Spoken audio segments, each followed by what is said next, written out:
Alright,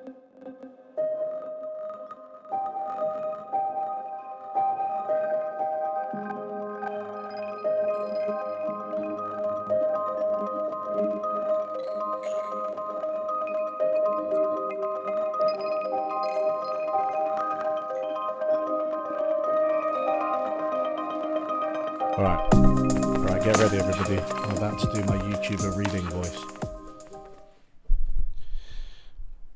I really like Michael Hudson, by the way. I'd like to interview him. The last army to invade Britain was so small it would have struggled to fill the home ground of Bath City Football Club had it been built 900 years earlier. This left the Duke of Normandy, then still hoping to establish a reputation as William the Conqueror, with the problem of ruling a country of 2 million people with fewer than 8,000 soldiers. But William was in luck. The structure of power he inherited from the Anglo-Saxon kings had a relatively sophisticated system of property rights that was centralised in the hands of the crown. This would become important in the centuries that followed. Hello, Patrick. Nice of you to join us. Feudal Europe operated on a very clear system of worker exploitation. If a French knight wanted more wealth, he would simply demand the peasants hand over more grain. And another one, a gaming monkey. The only constraint was that if the peasants all starved to death, they wouldn't be doing much farming, and there wouldn't be any grain at all. In England, the land didn't belong to the peasants. It was the king's land, shared through a complex system of tenancies. To get more out of workers, the aristocracy therefore had to find ways to make them more productive. And so, the British were driven to invent things, and eventually to colonise and industrialise, by the market, land values, and power structures that had been laid by the Wittens of our Anglo-Saxon past. We're not angry yet, so if you've read my book, you'll know that this is where it starts, with like how capitalism emerged, which is also what my next video is about. When I first read this review, I was like, this guy is adding more meat to the bones of this. This is more in-depth history than I provide. And I thought this was really good. If we accept this reading of history, this was the moment the economy, the interplay between wealth, labour and knowledge, really began. And with it, the art of trying to understand it. In the 18th century, that art became a science, formalised by thinkers such as David Ricardo, Thomas Malthus, and Adam Smith. And in the 19th century, it became the dismal science, when in a 1849 essay, Thomas Carlyle attempted to justify his racism and to argue for the reintroduction of slavery by appeal to economic arguments. The essay was the end of Carlyle's career, but it began a long tradition of dressing up politics as simple accounting. When a government spends on schools or defence, it does so through moral conviction. When it wants to cut benefits, it does so to meet the fiscal rules. The economy, that formless beast, must be appeased, or it will rush from its lair, sack everyone, and double the price of a Freddo. There is therefore a valid public service to be done in explaining to the general reader what the economy is up to, what temper it is in, and whom it might eviscerate next. This has been Cahill Moran's business for some time. As a student at Manchester University in the aftermath of the global financial crisis, he and his peers felt the subject focused too much on abstract mathematical theory detached from the real world, and since then he has campaigned for a more realistic study of financial relations and what they do to people. He was a co-author of The Econocracy, The Perils of Leaving Economics to the Experts, and runs a popular YouTube channel called Unlearning Economics, on which he will, for example, breezily dismantle Marx's labour theory of value while playing video games. Alright, so this is all correct, right? Everything's good so far. And I love that he's watched like one of my gaming stream clips. That's funny. He's done his homework. This is a particularly important project at the moment because in the wake of the Truss Kwarteng omnishambles, when news stations displayed some violent-looking graphs and the economy threatened to devour everyone's pension, politicians are even more dedicated to pretending that they are simply making the numbers add up in the only way possible. They do this so consistently that the economics profession itself has become increasingly annoyed at its conclusions being used to justify policies such as the 2-child benefit cap or the cut to the winter fuel allowance. People from the Institute for Fiscal Studies protest that they are being falsely credited with running the country. But this is a problem economists have created for themselves by claiming to be objective. Politicians will pick up anything presented as fact and misuse it. Moran writes that his new book, Why We're Getting Poorer, is a realistic and grounded explainer of an uneven and dysfunctional global economy, and for the most part, it is. Moran has a talent for putting subjects such as monetary policy, unequal inflation, and credit creation into snappy, short sections with a good sprinkling of references to The Simpsons. But is it objective? Here we go. The book begins by asking who is really essential to the economy. The farmer of medieval England is the essential worker, the person on whose labour others depend. The investment banker, not so much. People notice train strikes in a way they wouldn't notice an investment banker strike, Moran writes, and as someone who doesn't exactly save lives every day, it's hard not to feel seen. A strike by financial journalists, or academic economists for that matter, would not cause planes to fall from the sky. Not immediately, anyway, but in the long term it might, because both of these jobs help inform people's economic activity. Without them, people and businesses make worse decisions, and the economy becomes corrupt and dysfunctional. A large-scale test of this premise is currently underway in the United States. Okay, so this is where I find it quite hard to follow him. Obviously, I mean, you can differ on this. I think we can all agree that not every job has to be a farmer, right? It's like there are jobs that are bureaucratic, where their impact isn't short-term, isn't immediately discernible over the short term, but where they are necessary in some sense, at least to maintain the economy as it is currently structured or maintain our current standard of living. I don't understand what he means. Now, bear in mind, this is a few months ago. I don't understand what he means by a large-scale test of this premise is currently underway in the United States. As in what? They've got rid of their investment bankers. Does he mean Doge? Does he mean Doge like destroying the social safety net and like government regulators? Does he think that that's what I was advocating for? So I don't understand what he's talking about. Obviously, the test of the premise that the essential workers were the essential workers was the pandemic, right? That's the argument that I use. I say that during the pandemic, we realized that we could get by, right, with only essential workers, at least for a time. And that shows us that they are actually the most important people on whom we depend. We do not rely on investment banks to deliver any of our physical human needs. Healthcare, food, shelter, clothing, Moran writes. An investment bank would argue that we rely on them for all of those things. The cost to the world's biggest pharma companies of developing a new drug is more than $2 billion. The build cost of new homes completed by private house builders last year was about £55 billion. Where's he switched currency? Whatever. Capital markets provide the finance for such endeavours, also clothing factories and farm equipment. Without broad access to capital, the only people who could build anything would be those with wealth, the aristocracy. Without the financial sector, only the wealthy could do things like buying a home or retiring. We all agree that bankers are overpaid, but to describe them as free riders is a political statement and a revealing one. All right. So let's take a guys. Here's a crazy idea. Let's take a look at what I actually said. While there may be some ambiguities, Goldman Sachs employees sat clearly on one side of the essential worker divide.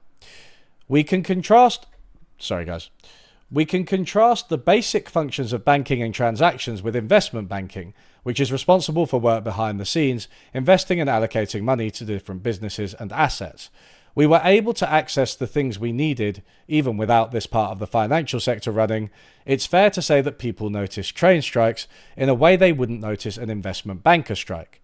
This is not to dismiss the entire investment banking industry as unnecessary. It's just to highlight that we may not have our priorities straight.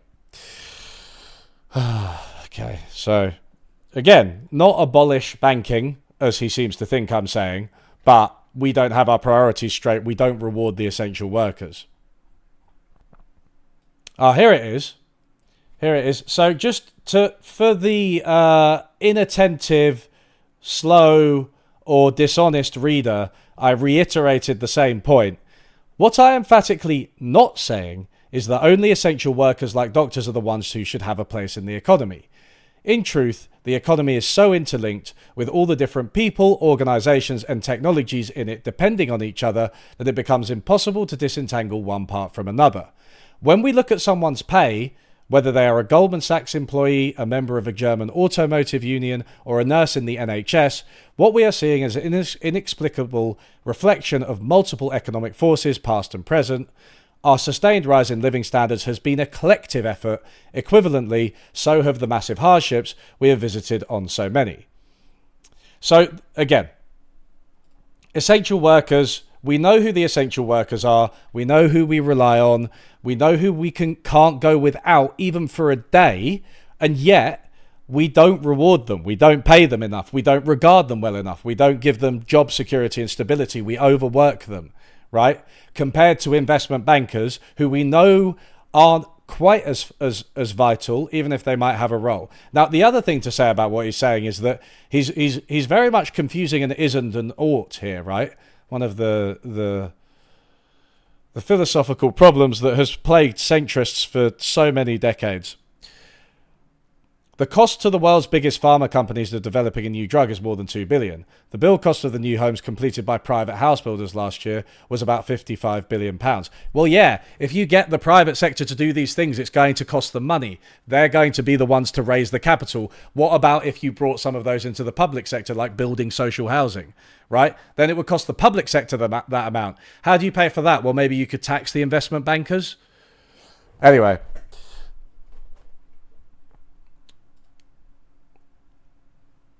So they omitted the entire Nuance sentence that came after it. Did he get his knickers twisted and see so red that he missed it all? I think it's something like that.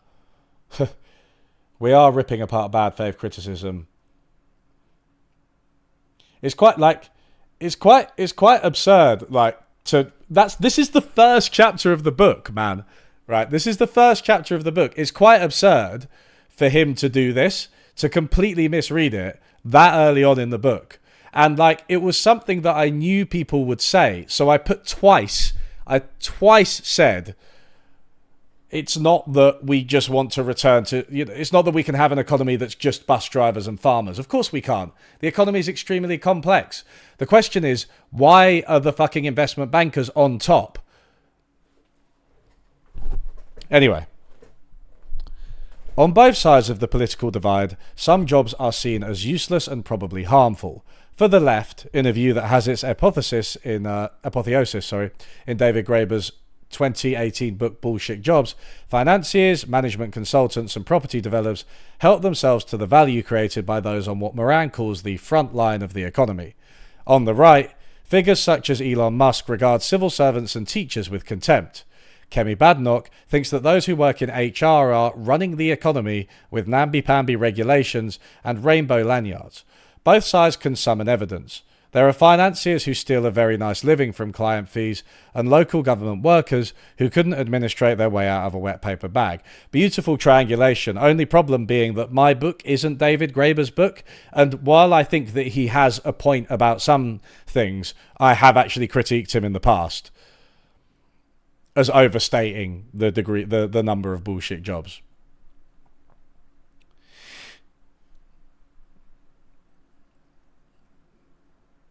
I should have put it in thrice. You're right, I should have put it in a third time. Traditional economics refrains from admitting that it is better for one person to succeed than another. That is the job of politicians. But as Moran explains, one person's opportunity to use a house as a secure and affordable home really is more important than another's opportunity to use a house, maybe the same one, as a financial asset. Okay. It really is more important that a family of farmers use land for growing food than it is for a family of non-farmers to use it to avoid inheritance tax. Lightly regulated financial markets make economic growth possible, and they also make it possible for some to rapidly monopolize whole sectors, wipe out their rivals, and imposing higher prices on the rest of us to force change on consumers rather than winning it fairly. If you conduct economics on the basis that the economy can be good or bad, you have to discriminate against some people, or capitalism will do it for you. What? Guys, do you understand this sentence? Am I stupid? Lightly regulated financial markets make economic growth possible, and they also make it possible for some to rapidly monopolize whole sectors, wiping out their rivals and imposing higher prices on the rest of us to force change on consumers rather than winning it fairly. I could quibble with this makes economic growth possible because we had higher economic growth when we had a much more heavily regulated financial sector, but this is this sentence. If you conduct economics on the basis that the economy can be good or bad, you have to discriminate against some people, or capitalism will do it for you. Okay, so he's saying that we need to prioritize people owning houses, otherwise they will be discriminated against, and to do that we have to discriminate against the financiers who are using it speculatively. Okay, no, that does make sense. There was just quite a lot in that paragraph. It was, one point per paragraph. Although, having said that, there's no way I obey that rule all the way through my book. So, I'm one to talk. Okay, he's going to develop this point. Allowing the market to pick its winners, or rather allowing some people to develop extreme market power, has delivered great successes in human prosperity. All it cost us was our economic stability, a 1,000-fold increase in the extinction rate, and perhaps democracy. It's a real swings and roundabouts situation. That's got to be sardonic, hasn't it? For optimists such as Steven Pinker, the net benefits of a world in which extreme poverty is declining and people have more access to medicines and education outweigh the negatives. Moran's argument is not so much that we inhabit a disaster, despite his repeated claim that the economy is broken, but that it could be better still. The book's premise that many of us are getting poorer is measured against the economy we could have if it were run in a more regulated and egalitarian manner. Yeah, that's true. So I just want to say, my repeated claims that the economy is broken. Under the Sherman Act, the company was broken up into 34 subsidiary companies. No. When the monetary system breaks down, it is a sign that trust has broken down. We'll give him half a point for that one. Should one link in the chain be broken, there are no alternatives. The only choice is to shut down production. That's where I'm talking about a just-in-time production line, so no. Wait. Zinedine Zidane, the record was broken. This is about footballers. Okay, so it's in the subtitle, the word broken. Man, this is so funny. Wait, it's not even in the subtitle. I've been gaslit about my own book. I thought it was a realist guide to how the economy is broken. But I think you can infer to the economy and how we can fix it. I think you can say that I'm saying it's broken there because I'm saying we have to fix it. But repeated claims that the economy is broken. No, dude, I never say that again. Like maybe half because I say the financial system is broken, but I'm not even exactly saying that. I mean, this is a funny paragraph, right? Allowing some people to develop extreme market power has delivered great successes in human prosperity. Has it, though? Is he confusing monopoly power and capitalism? Because what I do say about capitalism is that the process, which he, by the way, beautifully outlined at the beginning of this review, the history, I'm saying that that was an immense beast. It unleashed, this fucking economic machine that led to massively increasing standards of living. And had some other, beneficial consequences when you compare it to feudalism and other systems of the past. But I don't know that monopoly necessarily is necessary for economic growth. You know, there are periods where you have very powerful antitrust laws where monopolies are broken up and you have very high growth. Just again, like I said before, periods where you have a highly regulated financial system and very high growth. He seems to think that deregulation is necessary for growth and is best for growth. For a start, he hasn't proved that at all. And I don't think a basic look at the evidence supports it either. And it's interesting that he says, for optimists such as Steven Pinker, the net benefits of a world in which extreme poverty is declining and people have more access to education outweigh the negatives. And the thing is, right, he alluded to Doge and the disaster in the USA just before this. Something that I've realized, and I will grant him that this isn't in the book, but it doesn't require too much to connect the dots. The imperiling democracy, which he just said, economic instability and the resultant attacks on democracy from the rise of the far right, they imperil these things as well. Doge has attacked the fucking special peanut butter that they give to malnourished children in sub-Saharan Africa, which gets shipped from the US to sub-Saharan Africa. They tried to stop that. Now, they were actually prevented from doing so. I think it actually went away. But vaccines, right, as well. There's been huge problems with vaccines because of the activities of Doge and RFK as well.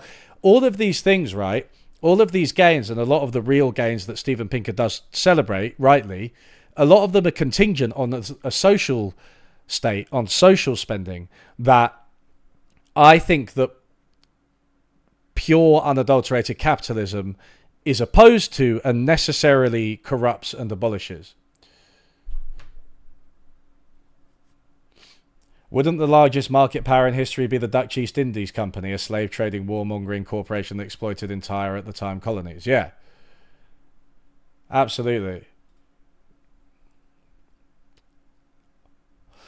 Of course, not everyone would agree. Some people like being unreasonably rich, and if they feel a twinge of guilt at their own grasping rapacity, they can always pretend they're doing it for the good of mankind. For a dispassionate economist, there is no reason not to argue for volatile capitalism, deregulation, and extreme inequality, as long as they produce the right numbers. But of course, there is no such thing. Economics, for all its equations, is always based on some idea of how things should be. It is politics by another name. Okay, so, I mean, okay conclusion, but like, there is no reason not to argue for volatile capitalism, deregulation, and extreme inequality as long as they produce the right numbers. But what? Yeah. I don't know. His wording's a bit confusing. He seems to settle on an okay conclusion, but like, these are, extreme inequality is a number, right? So maybe that's the wrong number. This is a very rushed review, and I'll tell you how I know. Apart from the fact that the writing's quite bad and that he misrepresents me, it's a very rushed review because I think he at most read the first chapter, right? Because he doesn't even. There's a hint that he's read the housing chapter, but actually that's not even. I think he's just applying the framework set out in the first chapter to housing by saying that a secure and affordable home really is important than another person's opportunity to use a house as a financial asset. I think he's just applying that because I mentioned landlords in the first chapter. He doesn't talk about billionaires, really. He doesn't talk about meritocracy or discrimination, which is chapter 3. He does mention Steven Pinker, so maybe he took a look at chapter 4. But I don't know. It's not a ridiculous inference to say that I'm going against Steven Pinker with my title, even from the title alone. And chapters 5 to 8, forget about it. Housing, money, inflation, and globalization. There is no hint that he has read my book properly.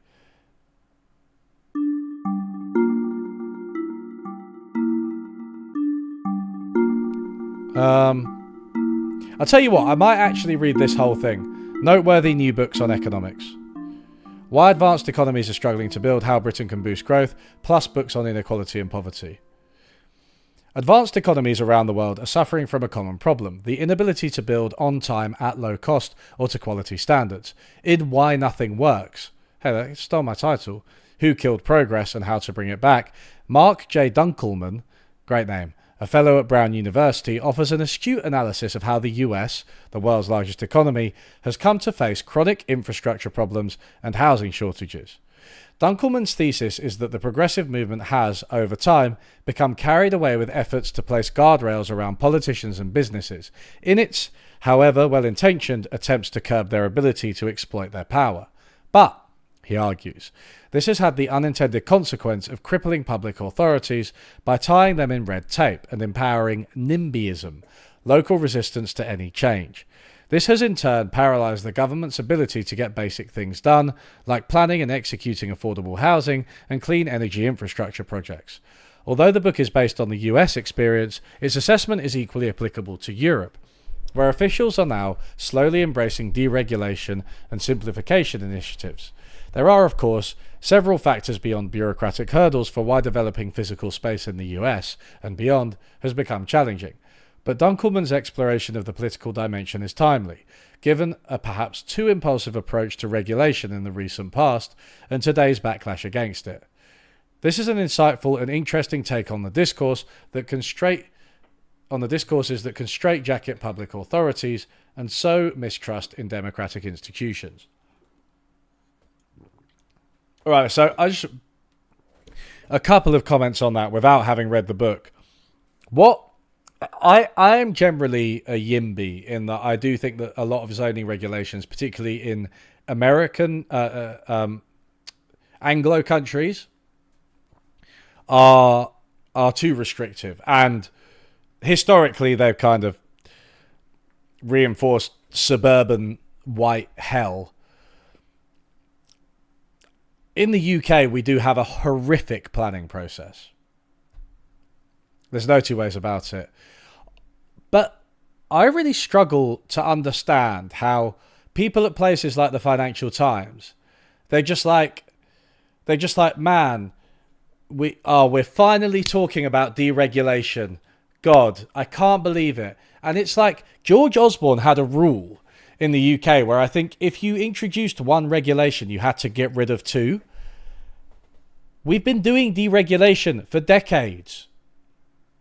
And maybe it wasn't in the right places. Maybe we've deregulated the wrong places and regulated the wrong places, right? And we need to deregulate the places we regulated and regulate the places we deregulated. Maybe that's what we need to do. But there's no room for that nuance. This is just like, oh, I can't believe it. Where somebody is suggesting deregulation. We've been living with neoliberalism for fucking 40 years. Maybe we're moving towards fascism now instead. So I guess that'll be a fun and welcome break. In Return to Growth, How to Fix the Economy. It's funny how many books come out at the same time with similar titles. This is these two are an amalgam of my Why Nothing Works, How to Fix the Economy. Why We're Getting Poorer, a realist guide to the economy and how we can fix it. It is interesting. It's the zeitgeist, isn't it? But also, too many books, perhaps? Not mine. My book was necessary. John Moynihan provides an incisive exploration of what Britain must do to raise its lackluster rate of economic growth. Moynihan, a venture capitalist and conservative life peer, aka not an essential worker, identifies three crucial angels to deliver prosperity: free markets, free trade, and sound money. What was I just saying? Building on his detailed first volume, the author and his team of researchers, oh, of course, because he's a fucking Tory peer, he's got 10 people working under him. A thorough, graphically enhanced exploration of the business environment, trade strategy, and economic policy strategy the UK ought to pursue in order to succeed. The analysis offers a refreshing reminder of the power of free markets. Just when state interventionism is on the rise and free trade is under attack around the world. One need not agree with all of Moynihan stances to find this a valuable read.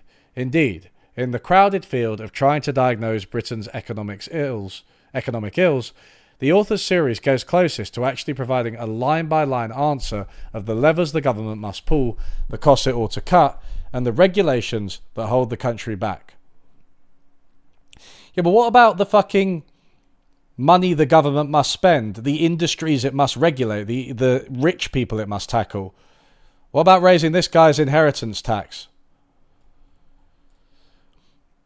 The Origins of Poverty and Wealth by historian and sociologist Rainer Zettelmann is an insightful travelogue of the libertarian movement around the world.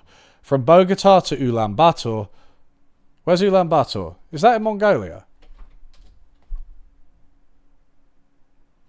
Hey!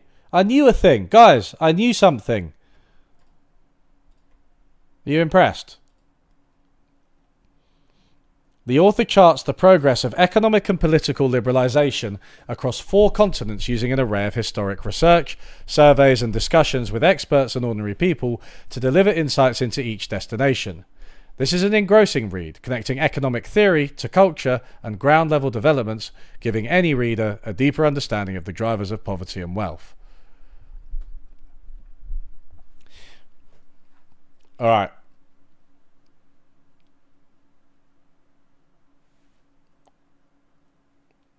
Still his pocket watch and monocle, yeah. Still his fucking top hat and his black tie dress wear. In Why We're Getting Poorer, a realist economy to the guide, a realist economy to the guide and how we can fix it. Cathal Moran, a fellow at the LSE, takes a far more cynical view of modern capitalism. Moran argues that market economies are riddled with inefficiencies, from monopolies, excessive financialization and negative externalities that limit benefits for vast swaths of society. Many of the gripes the author raises are indeed well-trodden critiques of capitalism, and the solutions offered may at times feel idealistic, as they call for a fundamental reassessment of how we organise our economies. Okay, so 2 things. He's put it in very standard mainstream language, which I didn't put it in and wouldn't put it in usually, but also it's fine. I do mention the externalities, to be fair. But the way he says it is like it's a source of inefficiency, which isn't exactly how I see things. But whatever. I think it's a source of wealth extraction rather than inefficiency, but maybe that's the same thing. And he says that I'm idealistic, even though every single policy solution that I mention is used somewhere around the world. But I do think that he's read the whole book. Because the last chapter, I think he's referencing the last chapter when he talks about fundamental reassessment.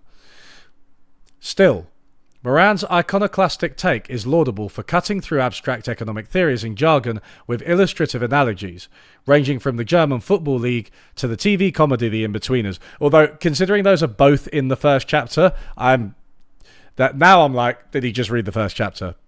I don't know. This makes it a useful read for those unfamiliar with some of the flaws that blindly following traditional economic theory can lead to on significant matters ranging from inequality to climate change.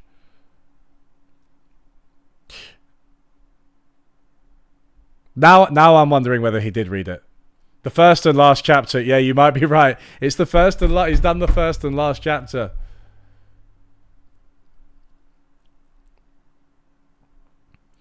Let's just finish this article because we've started it.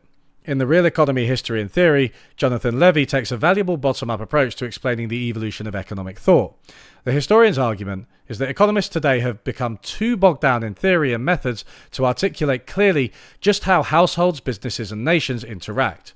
In essays covering topics including the emergence of capitalism and radical uncertainty, Levy expertly bridges history and economics, reviving ideas from the past that can better shape our understanding of the economy today.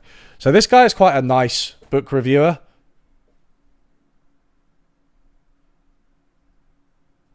Yeah, don't read the fucking FT comments.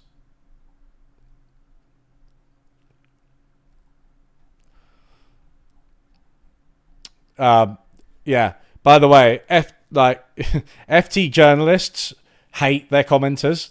I'm just saying this. The commenters on like the FT and the Times as well. If you speak to them, they're like fucking hell. It's a bunch of bitter old white men, probably former financiers, who think they're all that, but nobody listens to them anymore. So, yeah, I mean, this is classic FT though, isn't it? Right? It's like somebody calling for like deregulation, the kind of abundant stuff which someone in chat referenced, one by a venture capitalist and conservative life peer arguing for free markets, free trade and sound money. One from a libertarian. One from a Stalinist, I think. No, one from, well, what am I, a market socialist? And then one from, I'm not sure who this guy, what's his, it seems like it's not particularly political.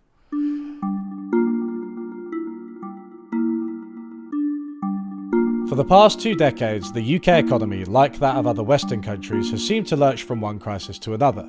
The credit crunch in 2007 led to the failure of several banks a year, later followed by a prolonged recession and then by years of austerity.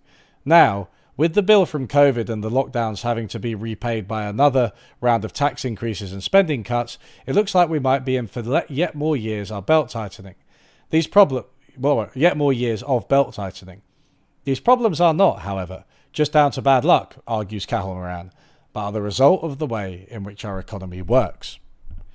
Capitalism may in the past have succeeded in raising living standards, but in its current form, the way in which it operates in the US and UK, the economic system has enabled a small number of people to become extremely wealthy, whether it is business tycoons exploiting their monopolies or property owners taking advantage of soaring rents and house prices.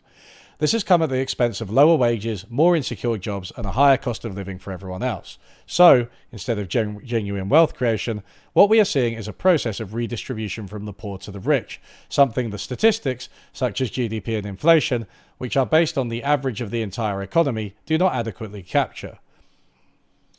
Few would disagree that some parts of our system, such as our planning laws and are a mess, and in Moran's words, combine the worst parts of both Thatcherism and socialism. Wait.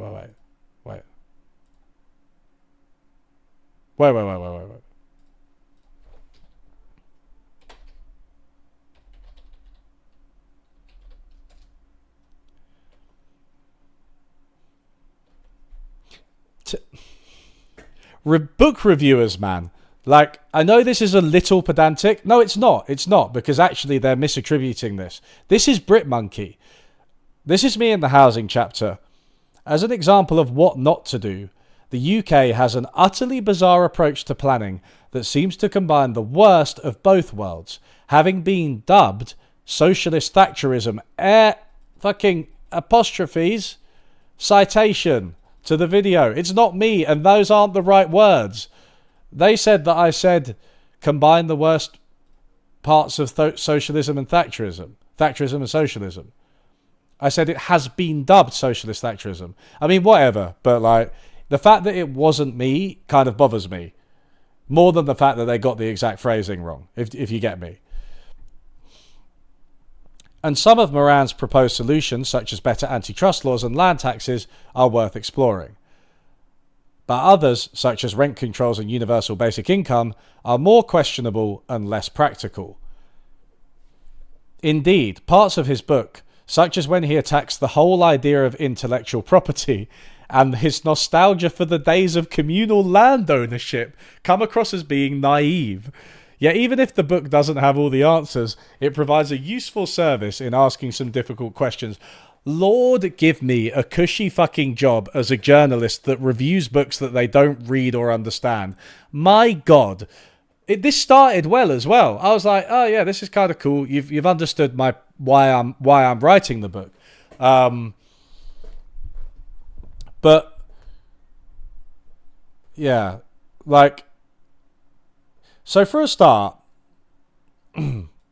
aside from the socialism and Thatcherism thing, others such as rent controls and universal basic income are more questionable and less practical. Now, one of the crucial things, and I said this just before, that I do in the book is I provide examples of every single policy that I advocate, including rent controls, which have been used in Germany, the Netherlands, Canada, some US states, Hong Kong. Like, Rent controls exist, right? Rent controls exist. Someone asked me what I thought of Zoran's proposed rent freeze in New York. I think it's a good idea. You have to have practical exemptions to a policy like rent control because it can be quite rigid. But having some limit on how much landlords can jack up the prices is completely fair, and people have a right to live in their home at a reasonable rate with continuation from the past. It's not all the fault of the individual landlords. We have, a credit system and a financial system that fuels house price increases and debt that many landlords have to pay.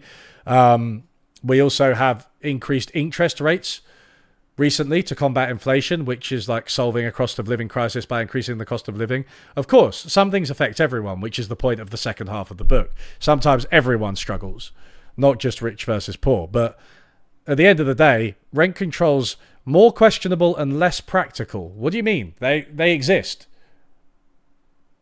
Rent control is a huge umbrella of policies. Exactly. Universal basic income. Okay, so obviously we don't have universal basic income. However, again, as I go into in the book, there have been so many trials. And one of the crazy things about UBI trials, and I was surprised by this, just giving people money in poorer countries, in rich countries, it just works. It alleviates poverty.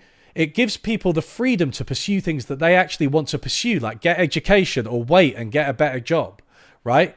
It has no negative effects in terms of reducing the amount people work, except for mums or parents, but mostly mums, which is a good thing anyway, because children are the future and all that.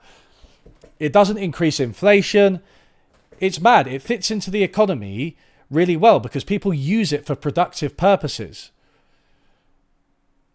Especially, what are the rich using their money for? Fund it with progressive taxation.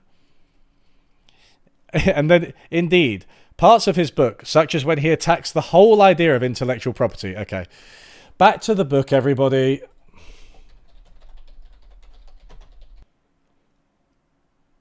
I mean, so it's hard to find a part where I argue for the abolition of intellectual property. I'm not going to read the whole section because it's long, and there are multiple times I reference it. But let me see if I can find you a good. Now, to be fair, the subtitle is Intellectual Property, the Root of All Evil, which I took from Dean Baker, but it's obviously a little bit tongue-in-cheek and it's a joke, right? And there's a question.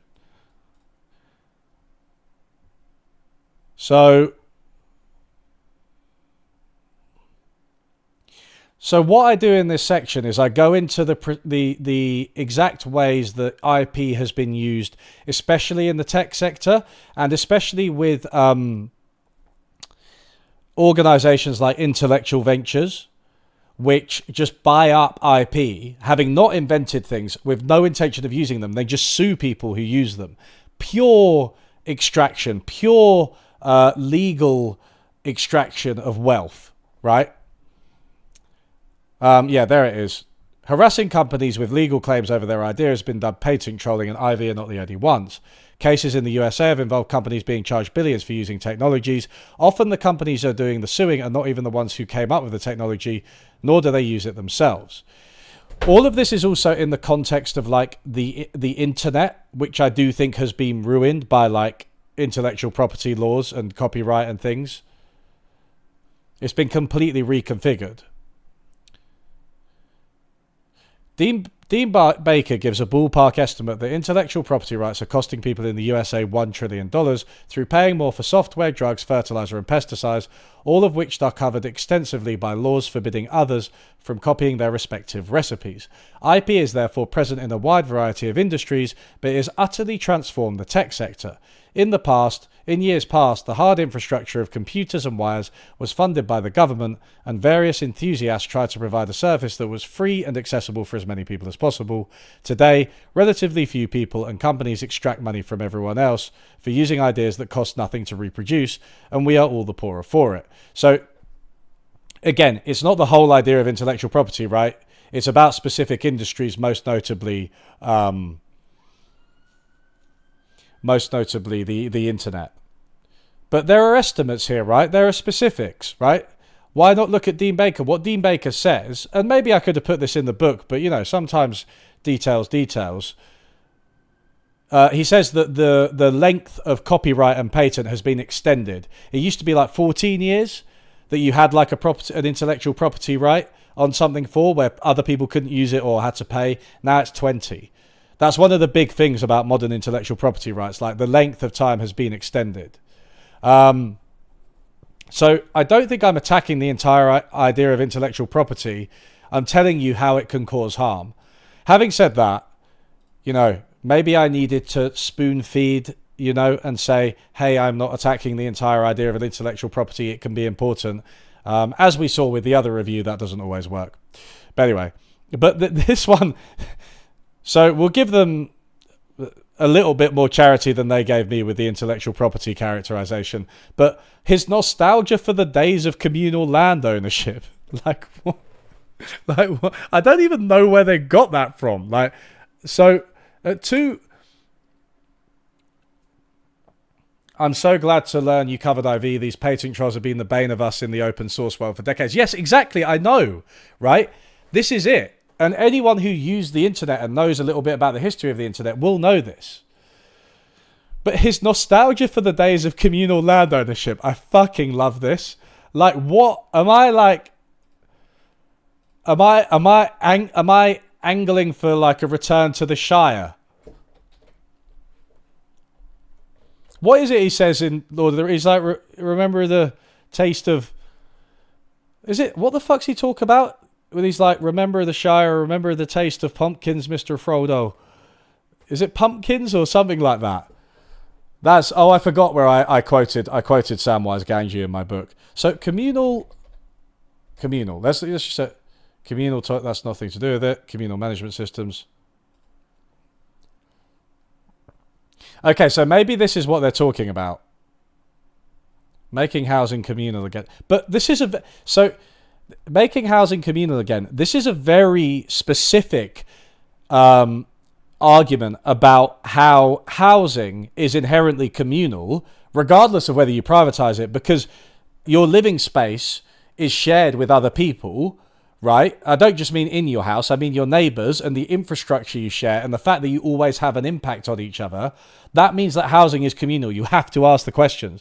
And I do advocate for community land trusts, but why would that be nostalgia? I mean, community land trusts are like a new type of organisation that has emerged for communities to manage their land because land is inherently communal. Like, there's nothing nostalgic about it. What do they think I want? Do they think I want feudalism? I do know. At one point, right, I know factually, right, that people in the past did used to, were more likely to have communities that owned land and grew their own food and stuff. And we ended up, these days, and for hundreds of years, we've had to get our food on the market, and most of us don't own land. We don't grow our own food or make our own clothes. People used to do that more. I point out that that's what happened, right? And there are costs to that as people moved from communal landforms. There are also benefits, and there are also plenty of ambiguities. But that's just what happened. What about it makes you think that I was nostalgic? Like, I do say that capitalism has benefits, and I think they notice this. Capitalism may in the past have succeeded in raising living standards. They know that I think that, right? So, it's just complicated. It's just describing history. It's just what happened.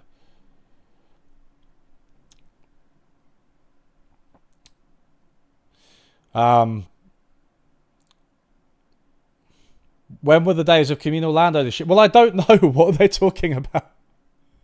Naive. I love this word. Naive, unrealistic, idealistic, impractical.